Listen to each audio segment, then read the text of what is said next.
the Fade 5 podcast with Brad Evans and Nate Lundy. Place your bets, you jackwagons. Brad the Big Noise episode, joined by the good son Nathaniel Lundy. Tis indeed another rollicking edition of the Fade 5 podcast. Without further ado, let's go ahead and just hop on the old honk plus bus over the coast to a winner. Plus 100 odds or greater on this hashtag tequila, hashtag Taco Tuesday. Lundy, what do you got for me? I've got what would happen to me frequently if I were in Major League Baseball, Brad, and that is strikeouts. Hey, swing. Just as Ferris and Cameron would be trying to do in the outfield. So I got a couple of guys that I both think are going to wind up with at least 1K. Let's start off with Mr. Pete Alonso of your New York Mets, taking on Jesus Luzardo, who he has a lifetime 2 for 16. Oh my God. That's what he has done against Luzardo, and mixed in there are a total of 6 strikeouts. So I just need Mr. Alonso to do that once. He's also been trending this way, not just against Luzardo, but in 7 games here in the month of June. Speaking of Ferris Bueller, 9 times. He has 9 strikeouts so far this month in 7 games. So I just need one of them to happen as they are at home taking on Jesus Luzardo and the Miami Marlins. Then we go over to Robbie Grossman, formerly from the south side of the White Sox, got traded to Texas, where his batting average has gone down. He had a 205 when he was traded. He's now at like a $192 or something like that. He is taking on James Paxton. Shall we continue the trend?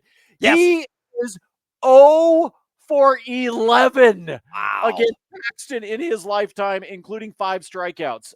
So you put those together, I got a nice little plus 104. So this isn't one of those that you're calling mom to tell her that you're paying off her house, but it is a nice way to be able to build some bankroll. Plus 104 at DraftKings. Pete Alonso, Robbie Grossman, each to have 1 strikeout today at the plate.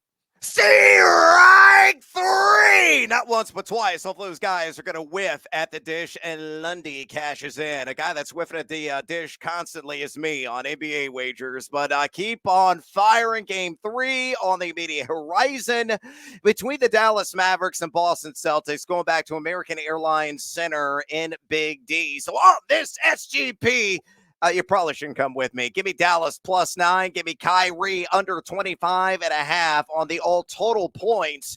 And give me Luka the Don. Uno, dos, and tres. I need 3 triples. And uno, dos, and tres. Those 3 legs hit. You're looking at plus 128. There at DraftKings Sportsbook. A little bit of background quickly on each leg. Dallas has covered the alt spread of 9 points in 16 of 19 playoff games. Again, desperate times call for desperate measures. They're at home.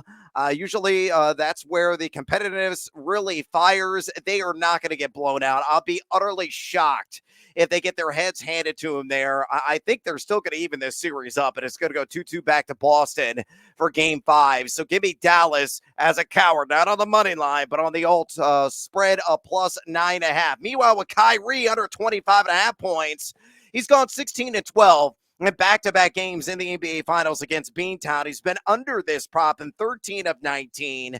80% of the time in his last 5 home games, he has hit under on the standard points total, and that's at 23.5, and I'm building a little bit of cushion to avoid any kind of pushing there at 25.5.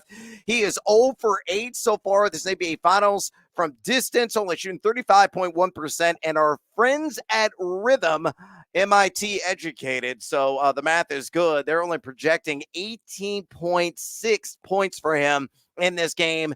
That's a nice disparity there for the 25.5 points, and slamming that under. Then Luka 3 or more made threes. He's done this in 9 times. 9 straight games going 4-4 from outside and back-to-back contests here against Boston. 9.8 triples attempted per game this NBA postseason, nailing 34.8%. Boston, yeah, they have allowed the 4 fewest opponent made threes per game at 10.8, only giving up 32.9%, but it's all about that pump up the volume, dance. I think he is going to, jack maybe 10, 11 threes in this game, and I believe 3 will splash through the cylinder. So to recap SGP, Dallas plus 9, Kyrie under 25.5 points on that alt line. And Luka 3 or more made threes plus 128 at DraftKings. With those bets on the board, let's get after it on this Tuesday edition of the Fade 5. Number 5. Yes. Numero cinco here on the countdown. Let's go with somebody in the W who I just learned who she plays for, and that is Las Vegas. And we're going to clack and roll the dice with the lady formerly known as Mrs. Darren Waller. And maybe that drove Darren Waller to make a craptastic music video in response to the recent separation. But I am fading his former missus.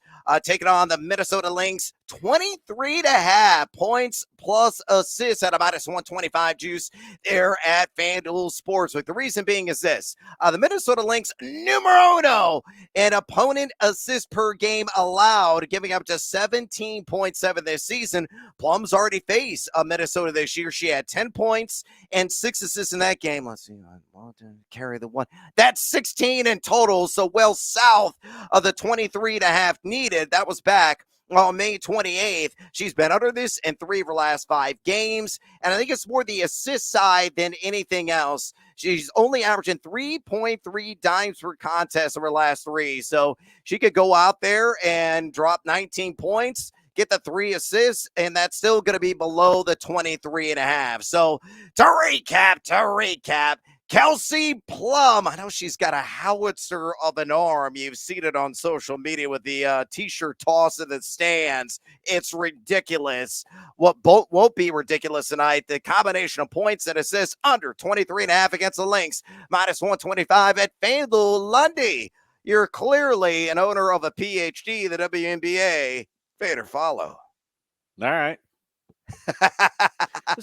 Look, I told you guys before, I am about the WNBA the way Brad is about the NHL. So You want to make a bet on Kelsey Plum, you go right ahead and enjoy yourself there. And we'll just sit back and let everybody have their social media freakouts about her and Darren Waller and what outfit she was wearing at NASCAR and all. Yeah, y'all have fun. So in other words, I think Lundy is emphatically doubling down on the under. Kelsey Plum, 23.5 points and assists. Split those kings. Number 4. Numero Quattro here on the Fade 5 podcast. Let's go with the Diamond, and let's go with a guy, a former number 1 overall prospect in baseball years ago, according to Baseball America, and is finally coming into his own as a member of the San Diego Padres. That is Jurickson Profar. Give me the over on 1.5 total bags, taking on the Oakland. They're not the Fs right now. They're not the Cs, or certainly not the As. Probably D pluses, Lundy. That's the grade that I will give them at the current moment in time. Dylan Cease really shut them down last night, but I think Profar's bat is going to silence the A's and give them a failing grade this evening. Why? Profar is facing J.P. Sears. Now, he's only met Sears a couple of times in his MLB career at the dish, but he's 1 for 2 against him.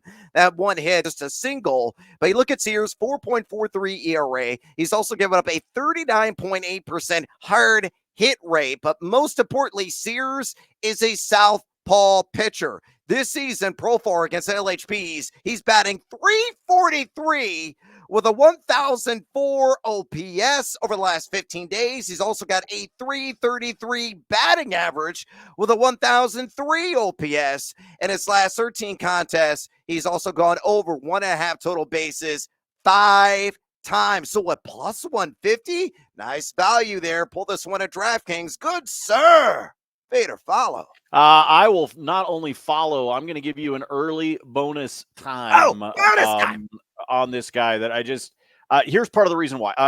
Let me be very clear. I had Mr. Profar as a part of a parlay yesterday, and I needed these total bases, and of course it didn't happen based on, with the matchup that they had. So I always make notes because I've told you guys I'm just notorious for being 24 hours off. And so he was one of the guys that I was off on yesterday. So I love this total base prop. But I'm going to go ahead and tell you where I decided to sprinkle something over at BetMGM plus 700 for a home run.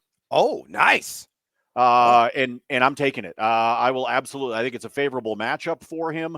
If you look at his pattern that he's done here over the last couple of games, he's gone home run, no home run, home run. Yesterday, no home run. So maybe he keeps that pattern going. And I'm sorry, plus 700 for a dude that's already got 10 round trippers this season. He's got a favorable matchup. He's at home. Put all of those things together. So I love this bet on the total basis, Brad, but I'm also jumping in on him because I cannot resist $7 of a payday. Oh, and I cannot resist rolling the shoulders, baby. Plus 700 for a home run, plus 150 on the over total basis. Let's get seduced by that juice. Number 3. All right, numero trays here on the Fade at 5 countdown. Let's get some more plus money on the board, shall we? And pinky's out because I have to speak like this. Dansby Swanson, the pride of the ATL, now a member of the Chicago Cubs. Give me the over 1.5 on HRR. Rare plus money in this category. He is taking on the Tampa Bay Rays on the road. I pulled this morning from BetMGM. Why am I high on this? He's got a storied history against Zach Eflin, who is going to be on the mound for the Rays. Dansby Swanson, again, that pinky's still out. 11 for 30 lifetime against him with 8 extra base hits, a pair of those of the home run variety, along with a 1,001, 2, 3 OPS. I look at Dansby. The bats are really starting to come alive. He has been over HRR at 1.5 in 5 of his last 6 games. He's batting .391 over the last 7 as well. And you look at Eflin, a guy that really struggles primarily against right-handed hitters. He has surrendered an .833 OPS against righties this season. So Dansby Swanson over 1.5 HRR in Tampa, plus 115 at BetMGM. Lundy, fade or follow. This is another guy where I'm doubling down on the matchup that he's got today. So I like HRR. This was actually going to be my plus bus to start things off for him really? on the total bases, by the way, which you can snag right now at a plus 160. Wow. So frankly, I would double down if I were you on Swanson. This is a great matchup for him, even though he is on the road. In the month of June, he has hit his total bags in 6 of the 8 games that he has played. That's a pretty hefty clip, folks. 6 of 8 games he has hit it. He's hitting .333 in June, and that's after batting a measly 155 in the month of May. So he got hot. He's hot at the right time. So I like what Brad's doing here with the HRR, but I'm telling you, double down, take the plus 160 that you can get on his total bases, and hopefully we're cashing both of them. Yeah, hopefully. What are some other hot bets at thegamingjuice.com? Go there right now. Sign up for a free account and read all of our 100% free content. We got all kinds of soccer pieces. I know nothing about the footy, but Joe Lago does, our esteemed EIC. Nate Jacobson contributing as well. Nate right now, I believe, is in Europe, going to be watching all the soccer action in person. You can get all their pieces right now at thegamingjuice.com. Nate also just posted his PGA Tour U.S. Open picks as well ahead of this weekend's affair. I got my MLB picks every single day. I'm rolling out NFL team previews twice a week right now. Lundy's got all his Stanley Cup picks. We got additional NHL selections, NBA Finals. Get it all right now, absolutely free at thegamingjuice.com. Click, converse, and cash, ... maybe. Number 2. Numero dos here on the Fade 5 countdown. Oh, Skenes. Oh, Skenes. Yeah, I can't say that because there might be some children listening. Don't gamble, kids. Paul Skenes, give me the under. 1.5 earned runs in the Lou. Taking on the Cardinals at a minus 140 juice. A little bit high there at DraftKings. If you want to slap this together with another favorite money line or player prop, reduce your juice and get seduced by the juice, entirely encourage it. But I do like this as a singular play as well. And this has come down from minus 150 when it opened very early this morning. You look at St. Louis, just number 18, very mid-May average here, WRC plus the last couple of weeks. A little bit better at home. where they are number 12. And again, this one's going to be played at Busch Stadium. But look at Skenes. He has been under 1.5 earned runs a number of times this season, especially on the road. In 12 innings pitched, just a couple of starts away from pierogi land, a 1.50 ERA. He's been under this in 3 of 5 games. Outstanding 6.33 strikeout to walk split overall this year. So really doesn't issue a ton of free passes. And when he gets contact, it's generally of the ground ball variety, evident by his 50% ground ball rate. Remember, he's bringing that 100 mile an hour heat with that 4-seam fastball. Going to miss a lot of bats. And when he does draw that contact, probably going to be some worm burners in the process. So put it all together. Paul Skenes of Pittsburgh. Give me the under 1.5 earned runs in St. Louis, minus 140 at DraftKings. Lundy, better follow. This is a pretty easy follow for me. I've got a slightly different way I'm going to play this Pittsburgh-St. Louis game. I'll share that with you in bonus time, but you got to just keep rolling with this guy until he gives you a reason not to. So going up against St. Louis, you always get a little bit nervous on the earned run side when you're on the road, just because you are giving the opposition a little bit of that comfort zone of their own dugout, their own locker room, their own beds, their own girlfriends, mistresses, etc. So I think you get a little bit nervous with it, but not the way that this guy's been playing. I think you got to keep going. Like I said, coming up bonus time, I've got a slightly different way that you can play this game, pair it up with something else, but I like this play. Oh, Skenes. God, a goddamn. Number 1. All right, numero uno. Shout out Little John here on the Fade 5 podcast. Let's get a little Rick Flair in here. Woo! Brian, woo, baby. I'm going to work a little SGP. Lundy, I don't know if you saw the utterly spectacular meltdown by the Chicago White Sox last night, but at one point, on the live line, they were favored by minus 2,300, and they lost. What is a gift that keeps on giving? It's betting against the White Sox on the live line when they get a lead. They have now blown 23 leads this season. You're not going to win every time, but chances are you're going to profit in the end, and hopefully going to profit tonight on this two-legger. Again, leg numero uno, Brian.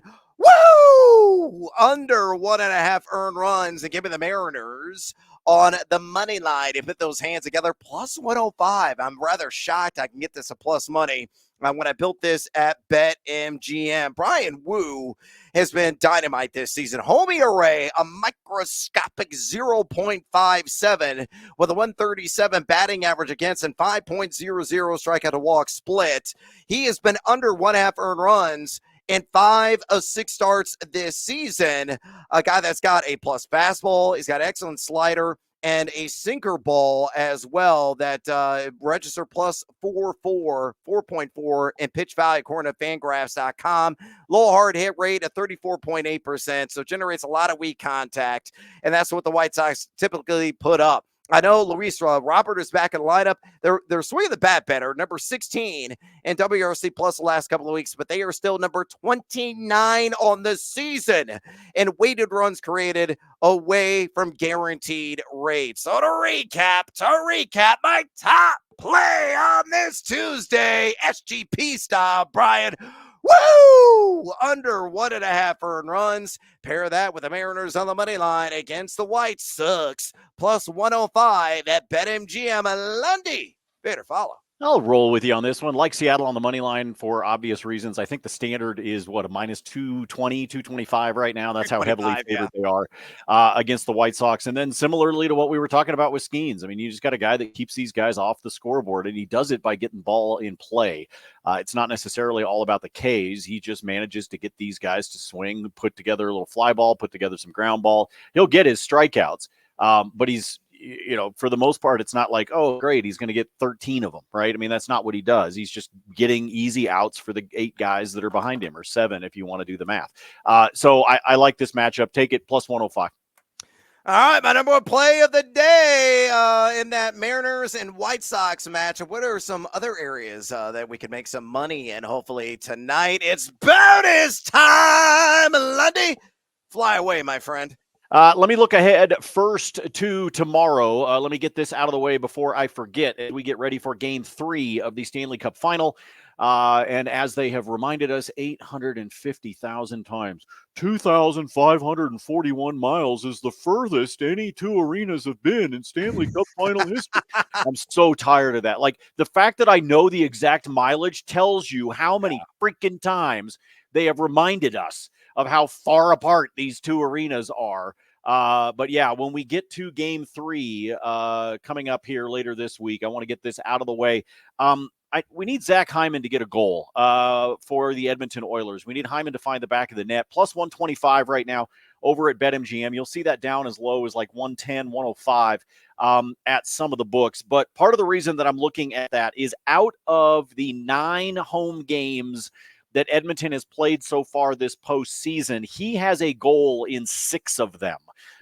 So when you look at what he's done, he had the hat trick to be able to start off the playoffs way back, which seems like about 8 years ago. But that's part of the reason why he's got the good goals number. But even just a singular goal, again, he's done it in 6 out of the 9 home games for them in the postseason. So I think he likes the friendly confines. And remember, it is not Connor McDavid that led Edmonton in goals over the course of the regular season. It was Zach Hyman with 54 of them.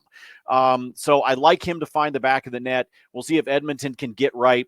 Bobrovsky is just phenomenal right now for Florida. Hopefully you took it when you could. I mentioned it on social, but way back in terms of the Conn Smythe Trophy winner.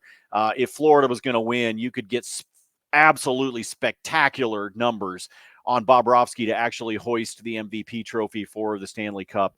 And hopefully you took advantage of that. I didn't do a big bet on it. I only sprinkled it, but man, that guy is absolutely standing on his head right now. So we get that one out of the way for you here in bonus time on the hockey side of things. I already gave you the idea of grabbing Dansby Swanson. Brad liked him on one angle. I took him the other way on the plus 160 in terms of that one. Gave you the Profar on the home run, which again, plus 700. Are you freaking kidding me right now? Great value. About that one. A couple other easy ones. Let's go to that Cubs game again real quick on the road against Tampa. Let's take the aforementioned Dansby Swanson, put him with Bellinger. I just need one hit out of each of those guys. If you're looking for a super simple SGP in that contest tonight, just take Bellinger and Swanson each to have a hit. You're going to get that one at a plus 104 over a draft. Again, not huge, but at the same time, we're trying to build up our bankroll. That way we can completely flop it coming up later this week, because I've been doing exactly what Brad's been doing, which is I'm giving all my money away in the association. I've said, F it. I'm done. I'm going to watch the game. I'm betting on them because I'm just absolutely ass handed to me right now with the NBA. It's probably because I'm just, excuse me, frustrated at not watching my Nuggets do it.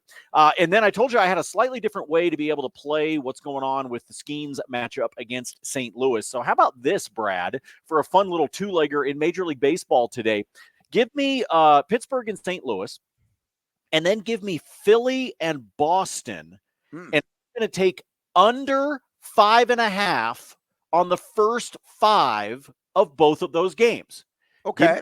Under on 5.5 total runs in the first 5 between the Phillies and Boston and between Pittsburgh and St. Louis. It is just favorable pitching matchups. I just think we're going to see low scoring. That's all it is I think we've got some solid starting pitching in both of those matchups. And if you put that one together, it's a minus 103. So you're giving up a little bit of juice. But the standard line in both of those games is at either 4 or 4.5. So I've alt-lined this to 5.5 to give myself a little bit of a cushion. And I'm still getting basically even money. So I think you can take advantage of that one. Beyond that, I can't resist right now Jose Ramirez for an RBI. Oh yeah. You had me. Dude is just absolutely en fuego. Yeah, he's raking. Now, when it comes to just how he has been at the plate, but I think I lean towards the RBI because the one thing we do know he is good for is long fly ball, which winds up being the sacrifice fly, even if it only makes it to the warning track. So really like that one as well. We'll have some more plays for you up on the spreadsheet later today. I still hate Alec Boehm, and I will yield the floor to the fine gentleman. All right, Team Huevos parlay play of the daytime, SGP style, in Angels and Diamondbacks on the late night tip. On leg numero uno, give me LAA and Arizona both to score at least 2 runs. Leg numero dos, give me Randall Kachuk to get a hit, and then give me Kevin Pillar to get a hit as well. You put those hands together, plus 145 there at DK. In terms of both these teams scoring at least 2 runs, look at the pitching matchup. You got lefties on the mound, and Jordan Montgomery's been awful this year. You look at the home ERA, it is sky high, to say the least. It's 8.46 to be exact. I look at LAA, our number 2 WRC plus here in the month of June. Arizona, much further down list, at number 23 in that category. But Jose Suarez, another LHP on the mound for the Angels, I think he'll give up at least a couple of earned runs. Arizona has scored at least 2 in 9 of their last 10. LAA has done it in 4 of their last 6. Randall Grichuk on the hit.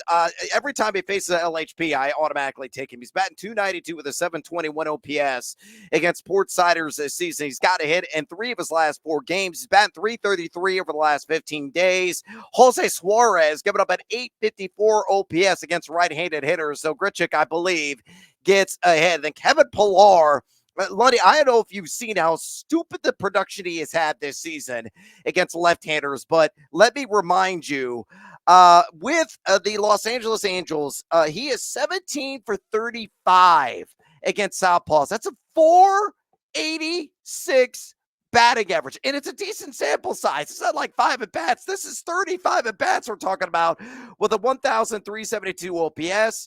He's also got a hit in 16 of his last 19. Yeah, he's only 2 for 14 lifetime against Montgomery, but again, Montgomery, 8.46 ERA inside Chase Field. So to recap, both LAA and Arizona, 2 or more runs. Randall Grichuk to get a hit, and Kevin Pillar to get a hit, plus 145. The Team Huevos parlay play of the day, constructed at DraftKings. Elsewhere, bonus time. Couple of the quick plays for you. A little 2-legger. Give me Juan Soto for 1 walk, and give me Jurickson Profar for a hit. You think he's going to homer? I think he's going to get over 1.5 total bases. Why not just strip it all the way down to a measly base hit, which he has done in 7 of his last 9, and pair that with Soto to get a walk. Soto is 2 for 3, does not have a walk lifetime, but it does have a history against Brady Singer of the Kansas City Royals. He's got a walk in 6 of his last 8, and most importantly, Singer has a 3.51 base on balls per 9 against left-handed hitters. Who's the left-handed hitter? Juan Soto. So Soto walk, Profar hit, plus 133, built that at BetMGM. Another little 2-legger. I just need a hit from both these guys. JD Martinez for leg numero uno, and William Contreras for leg numero dos. That's plus 103. Built this one at DraftKings. Every time Martinez faces an LHP, I automatically take him for a hit somewhere and in some fashion. He's going against Jesus Luzardo. He's 2 for 3 lifetime against him. He's batting .341 with a .952 OPS against LHPs this year, and he's got a hit in 11 of his last 12 games. And then meanwhile, you look at Wilson Contreras, a guy that's also facing a left-handed pitcher. Put a little smoochie on Yusei Kikuchi, which you've done. You're 1 for 1 lifetime against him. Kikuchi, 5.11 ERA in his last 5. And against LHPs this season, Contreras batting .322 with a .763 OPS. He's got a hit in 7 of his last 9. So JD Martinez hit, William Contreras hit, plus 103 there at DraftKings Sportsbook. All right, I am out of breath, and we are out of time here on the Fade at 5 podcast. Do us a favor, would you kindly drop us a rating and a review at your convenience. Also, fade or follow us on the X. Lundy always giving it to you at Nate Lundy. I'm doing the same at Noisy Huevos. Go to the gamingjuice.com right now, you jackals, and sign up for a free account for the lovely and talented Nathaniel Lundy. I'm Brad Evans. Until next time, as always, feed or follow. That is up to you.